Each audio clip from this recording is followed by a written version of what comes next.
ಇನ್ನು ಕುಂಭ ರಾಶಿಯವರ ಜುಲೈ ತಿಂಗಳಿನಲ್ಲಿ ತುಂಬ ಕೆಲಸಗಳಿಗೆ ನೀವು ಕೈ ಹಾಕಿರ್ತೀರಿ. ಯಾವ ಕೆಲಸವೂ ಕೂಡ ಸರಿಯಾಗಿ ಆಗ್ತಾ ಇರಲಿಲ್ಲ.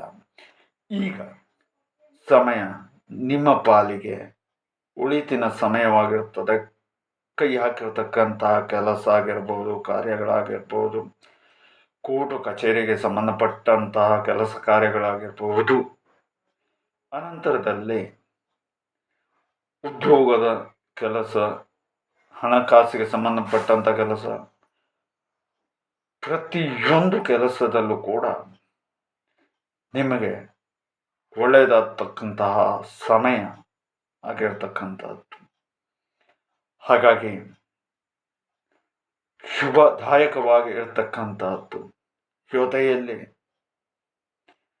ಅನಿರೀಕ್ಷಿತವಾದಂತಹ ಘಟನೆಗಳಿಂದನೂ ಕೂಡ ಲಾಭದಾಯಕವಾಗಿ ಇರತಕ್ಕಂಥದ್ದು.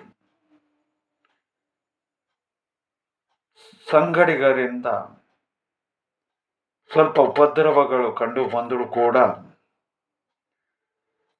ನಿರೀಕ್ಷೆಗೆ ಮೀರಿ ಮನಸ್ಸಿಗೆ ಸಮಾಧಾನ ಉಂಟಾಗ್ತದೆ.